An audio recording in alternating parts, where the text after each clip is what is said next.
My name is Larren Thern. My wife and I own and operate Our Kids Farm greenhouse operation. We are about 4.5 acres of total land. Our production area is about 1/4 of an acre total. We are probably one of the major opponents to what you propose here, and brought the information, tried to bring the information to a lot of the people in the community. I appreciate the idea of trying to make it easier for farmers to do different things with their property. It's a wonderful idea, and I support that.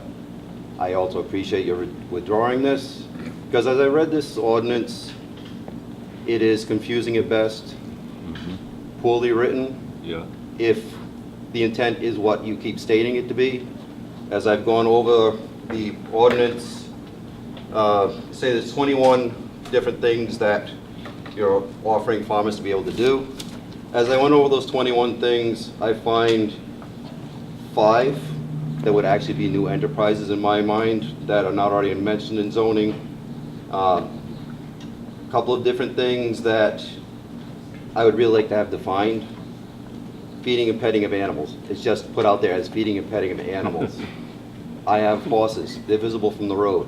Is that viewing of animals? Need a permit. If a customer walks down to the pen and tosses a handful of grass into them, is that feeding them? A lot of things are left very, very vague. Holding classes. I have had Girl Scouts come out to my operation to see what we do and learn about agriculture. Is that having a class? Does that require planning board approval? I think most people would view that as just something that would be nice to do to the community. Pick your own, to me that's just a harvest method. Farm home kitchen, you already have an ordinance on the books of home occupation. As long as it's within a building, it's not outside of the house, as long as it's not using major increase in utilities, major increase in traffic, farm home kitchen would already fall into that. Why does that need to be put in when it's already there in zoning? And just continue on and on. Many of these things, retail, it's already listed in zoning as something that can be done. So I feel like a lot of the things that were listed in this proposed ordinance were already there. And when somebody relists it, and again, as I've looked at the zoning, this current 2 acre, 3 acre were permitted in the proposed ordinance, 5 acre minimum requirements to be able to do these things. I don't find that as being beneficial and helpful to us, but rather more restrictive. And then we got into, after that would be in the proposed ordinance, letter E, number 5, the setback would have to be 10 feet further from the road for a retail building rather than further than the house is from the road. We have people in this town that have houses that are 1/4 mile back. You expect a retail establishment to be further from the road than that. That makes it impossible to try and run a retail. Number 7 in letter E, equipment needs to be hidden from view. I'm proud of what I do. I do not want to have to hide what I do. I don't think I should have to. And as you talk about trying to maintain the rural character of our community, how many of the people that live in this town view seeing livestock, seeing tractors, seeing a field being worked as rural character? And to them, they don't expect that to be hidden from view either. And I applaud the attempt to try and make it easier for us to do things, ancillary activities. But the way this is written, there are a number of things that could have been done in zoning much easier than what was proposed here, much less confusing. One major example I see on that in zoning chart 2.4, item number 60, breweries and wineries are prohibited. You had a resident in Exeter that wanted to start up a brewery, 60-A was added in, permit farm home winery and brewery. It was very simple, very straightforward, and accomplished what was wanted. I feel if you really want to add in things like corn mazes, crop mazes, hay rides, those could easily be put into the current zoning without needing to go to the extent of this confusing document. Yeah, here. Thank you. Thank you. All right.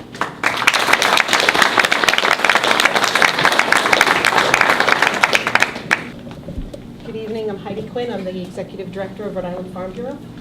We've reviewed this proposal numerous times, and we find that anything that you're going to hear from the farms tonight is a legitimate concern. This proposal is highly complex, and the way that it is drafted leaves it open to many interpretations, some of which will be quite harmful to farmers in Exeter and possibly statewide. We ask that you do vote to withdraw the proposal. Thank you. Thank you.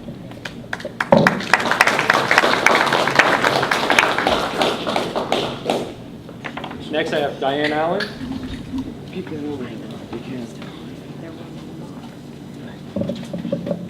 Actually, Lauren said quite a few of the things I was going to say, but the first thing I wanted to say was 5 acres. I don't know who came up with that, but you can farm on 4 acres. I think that needed to be changed. It was too high. Also, Can't hear you. okay. Sorry, I just said that the 5 acres was too small, too large. People can farm on 4 acres. They can farm on smaller parcels. Another thing, on page 2, other uses that are allowed, it goes down to J, farm forest product processing, excluding the processing of meat or meat products on small farms. Pigs don't take up very much room. We've raised pigs in the past. They take up very little room. You can easily raise them on a 5-acre plot. And it doesn't really explain what they mean by processing of the product.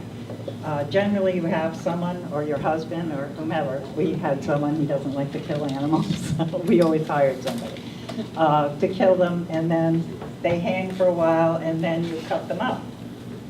And I'm not sure if that's excluded now. You know, it's not very specific about processing and what that particularly means. Also, equestrian facilities. It says here they have to be on a certain area. You can easily, on 5 acres or less, we have neighbors that do this, have a barn, horses, etc., on 5 acres or less, and, you know, not a lot of horses, of course, but, you know, you can have 3 or 4. I think they have 4, Then on page 3, there's a thing that says the signage. It says, be dark sky compliant. Now, if you have a greenhouse, for the most part, it's not covered. You have light coming off from that. Does that mean that a person has to cover up at night their greenhouses, if they have greenhouses? Then, of course, the outdoor storage, I think he spoke about that. I agreed with that. I like seeing tractors. I already said that, so I don't need that.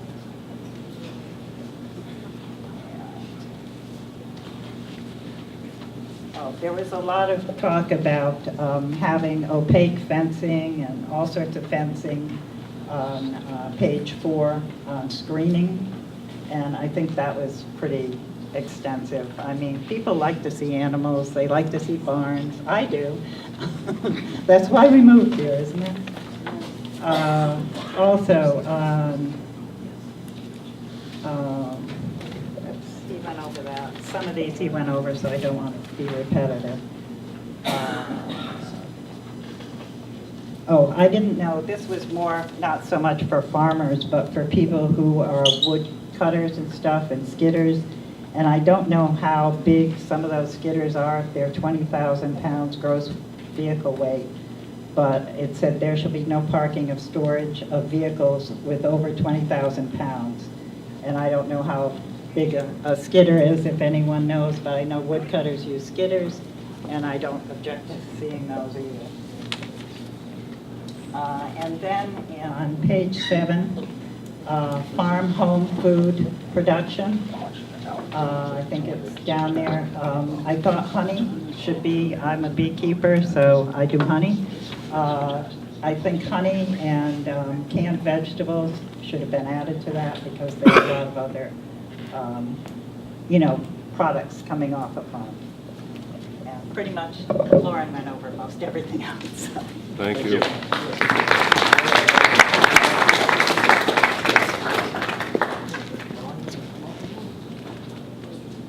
Next we have Sheila Reynolds. Good evening. Thanks for taking my response here. First off, I'd like to say that I think most of the people in this room are against this, and we'd be very happy if it is withdrawn tonight and not tabled. It seems to be very vague. The entire document is extremely vague, which leaves it too much interpretation and also would lead to many court cases and other things that could arise from that. It also appears to be that there's been no studies done. No one seems to know what is allowed on certain pieces of property, or what's required for an equestrian facility, a farm, a forest. No studies have been done on the space that is required for a vineyard, a brewery, or a distillery. These can be done on very small pieces of property. So basically, it doesn't seem as though there's been a lot of studying done into this particular piece of legislation. So I would, request hopefully that it would be withdrawn. Thank you. Thank you. Thank you.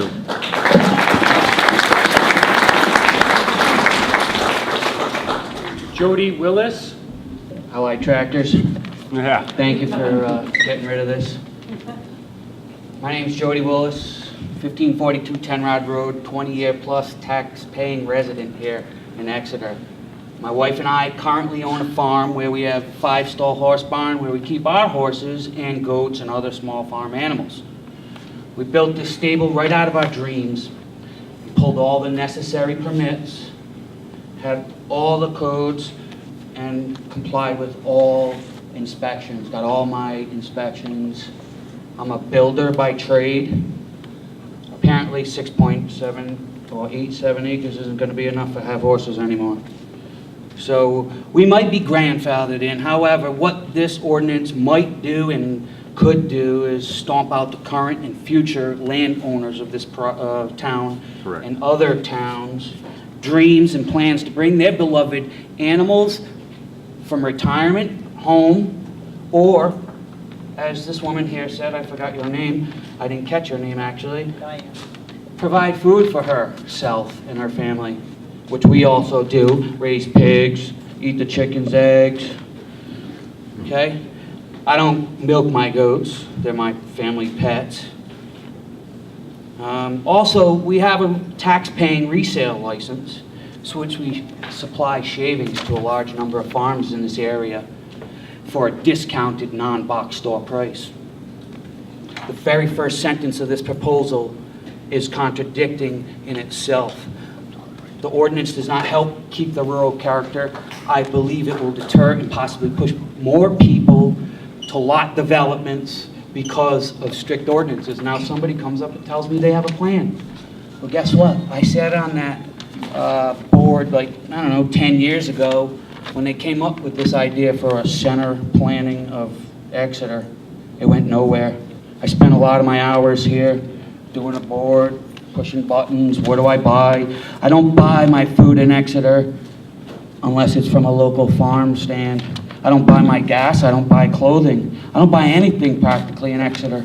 It's a rural area, and that's why I moved out of Narragansett, of being a lifetime long resident there, and I decided to buy a property in Exeter. And you know what I'm afraid of? My taxes. They're 10 times what they were 20 years ago when I bought them. And I'm going to tell you something, I'm not sure if I'll be able to stay in my house when I retire, and I'm a plumber in the union, Local 51. I'm not sure if my pension will support my taxes and the upkeep of the farm that I built with my 2 hands. And this kind of stuff here, I got farm lighting, I got street lights, I got parking, I got a really nice farm if nobody's ever been out to my farm. If you're going to tell me I can't have horses and stuff, I might as well just pack it up and rent from you guys or somebody up here who's planning stuff around here, because I don't know what's going on around here. I hope somebody takes note of these people coming into our town trying to make a plan or a center that we don't want. We have tractors on the lawn for ornaments, if they haven't noticed. So I don't know what else to say around here, but we're going to keep the farms open.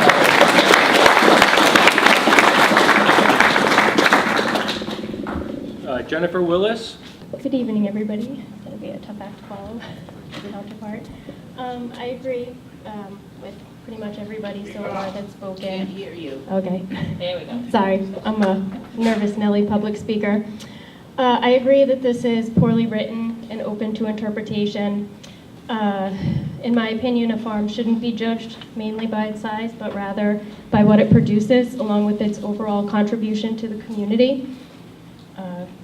It just doesn't make sense. As many people have stated, you can do many types of farming on many size properties. Beyond that, what else was I going to say? Oh, I agree. Grow Smart Rhode Island is deceiving. On their, right off their own website, it says they are in favor of compact development, equitable economic growth. It's not about farming. It's not about growing of plants. It's about growing of business. And it doesn't matter to them how it affects farms or forestry and open space. Thank you.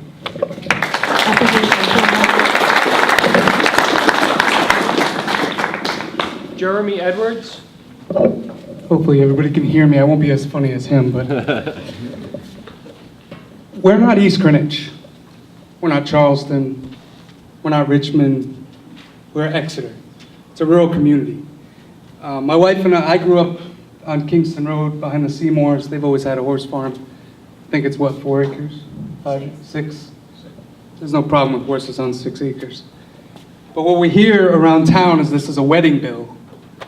We don't like neighbors who have weddings next to us, so we might want to change the ordinance because we're in a position of power. That's not what this community is about. We hear open spaces, so we reject Myozy to come in up on Route 3 and build a commercial building up there and run a concrete paving or whatever he was going to do, to the tune of about 130 grand a year in tax revenue that we lost to NK. Taxes are up, let's shut down commercial businesses out where we can't see them. The rural community and the farming community, my wife and I just started a nonprofit co-founded with Joe St. Lawrence, who much of you know, that's dedicated to helping veterans. We give back to veterans, we take them hunting.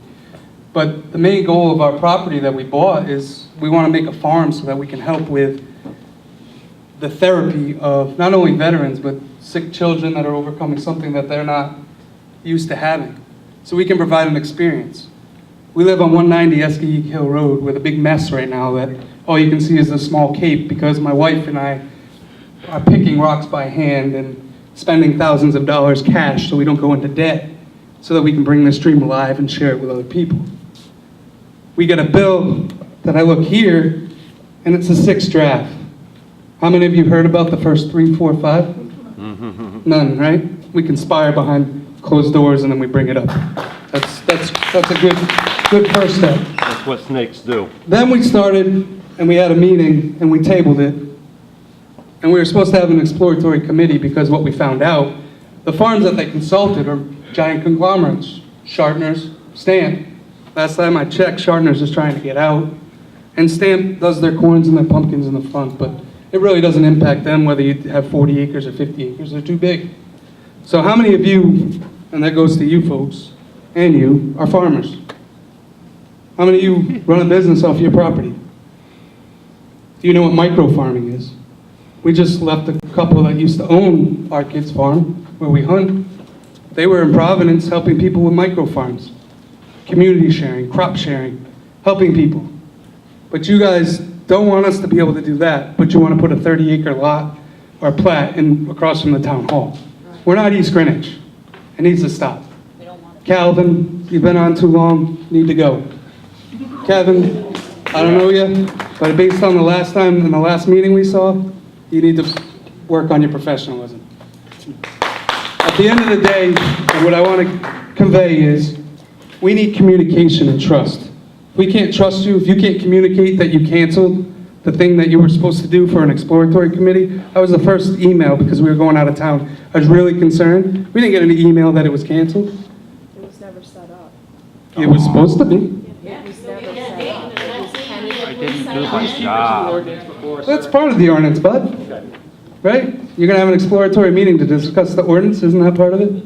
Right? It was. Yeah, that's part of it, right? So, at the end of the day, trust. We don't have trust in our community right now between our leadership group. There is no trust. It's 2017. You guys need to learn how to communicate. You can't put it in the town hall or in the library where 3 people go in and 2 of them work there. You have a website. Update it. You're on Facebook, social media, commenting on her post, professional, unprofessional, however you deem it.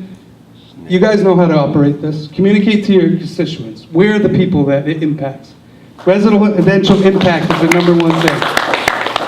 If you come into this town and you want to build, you have to pay a $5,000 residential impact fee, don't you? My buddy just built the house. That was part of it. So why wouldn't you consult with the residents at this impact if we're going to charge residents to come into the town? The other thing that I have here is consulting the correct groups. I mean, Orchid Farms is the perfect example. Your Farm Bureau, they just came up here and told you, no, thank you. We're not other towns. Stop putting us in the bucket, or you guys won't be here long. And lastly, what I want to convey to you folks is we've been here a lot longer than you guys have been here. Some of you, like Calvin, are older and have been here for a while, but at the end of the day, like, we have moved here because we have a dream of living in a rural community. We have a time that we want to enjoy. We have animals that we want. We want to hunt on our properties. We want putting an ordinance together that's supposed to protect me in case I have a pig and my neighbor doesn't like it. That was how it was positioned outside to everybody, was it not? Yeah, it was. That's not helping us. Tell that neighbor not to move into a rural community. We're not changing who we are to accommodate other people. So thank you for the time. I appreciate you changing it, but things need to change. You need to communicate. Thank you.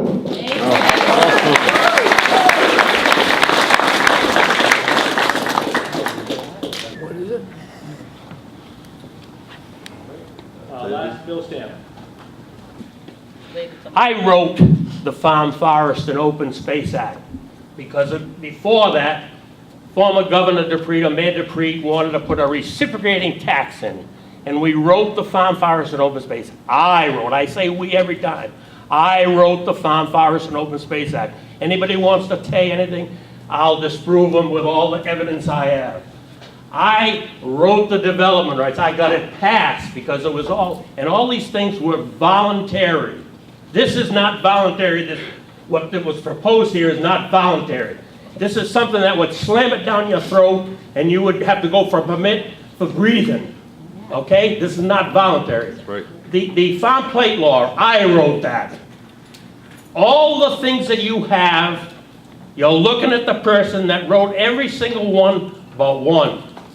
The sales tax issue, I told and I showed Richard Chotner, because he had a problem when they came after him, how to put the thing through, and Richard Chotner stuffed with us, our help, every single mailbox of every single politician by more than 3 every single day. And then we put that through. And that's why you have something to fight about. That's why you have some farmland, because we moved to Exeter after you saw what my son, the problem we have is it cost me a fortune in Cranston to get out of the mess we got on over a spoonful of dirt, believe it or not. A spoonful of dirt. And I'm going to give you an example of a spoonful of dirt. 12 words in the Federal Clean Water Act, 12 words, produced a book about 6 inches thick of regulations. Can you imagine what these boys would have done with the law they were going to put into place here? Regulations would have had you not only having to breathe, but put it in a bottle and send it somewhere. It's just unbelievably ridiculous.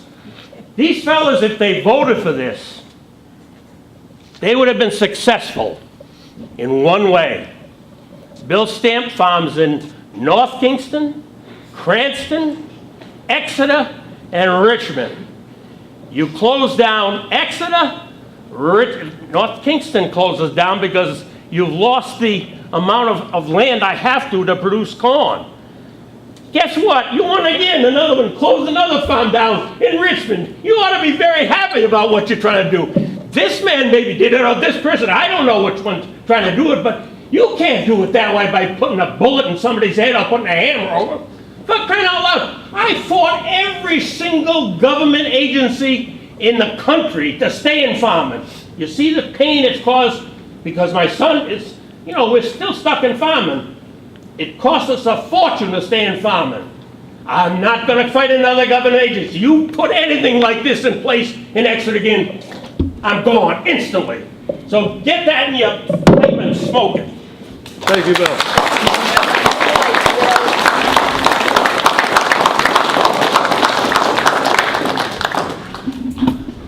Robert? I think he said it all. Exeter, 70% of the land in Exeter is owned by the state federal forest. I mean, what are you gonna do? Have Scope run around checking chickens now? It's a joke. It's a freaking joke. I'm trying to make a living doing this. That's a joke too. It cost me $12 a year to collect the state's tax on Christmas trees and geraniums. I don't know what you want. I really, equipment.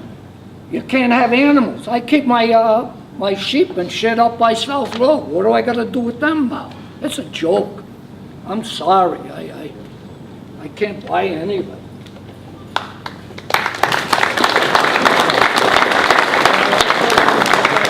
Entertain a motion to close from the council? Mr. President, may I be allowed to say a few words? If you didn't sign up, we're just going to close the meeting at I this am time. a resident of the community. You didn't sign up for it. Again, I thought frankly, I thought there was an understanding that I could say a few words this evening to explain what this, because there's still a lot of misinformation I'd like to try to explain. again, if I let you speak, I know I'm going to let everybody speak. No. But you already did let everybody speak. That signed up. You didn't sign up. Okay, but I thought we had frankly had Okay, an no. agreement. Oh, but I'm special. You had previously told me that I could make a few I statements. thought you need to be were going to sign up. All right. Shut up. Excuse me. Please be That's what I said. respectful, sir. You heard me. There's no need for that. There's no need for you to talk to me like that either, so just shut up. So I'll move that we close the public You're an angry man. Is there a second? Yes, I am. All right, all those in favor say aye. Aye. Is there a motion regarding the proposed ordinance before us? Regarding the reason for us being here, regarding this proposed amendment to our zoning ordinance, I would move that we follow the recommendation of our planning board and remove this from consideration. Therefore, we do not move forward at all on this ordinance. Is there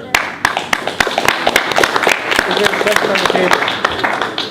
I'd like a clarification of Councilman Ellis's motion. When he said remove, does he mean table or withdraw? Withdraw. Withdraw. I'll second that. All right, is there any further discussion from the council? Hearing none, I'll call a vote. All those in favor of the motion, say aye. Aye. Opposed? Motion carries unanimously. Number 3, other administrative issues. Is there any other administrative issues before the council? Hearing none, I'll make a motion that we adjourn for the evening. Second. All in favor? Say aye. Aye. Meeting is adjourned. Yay.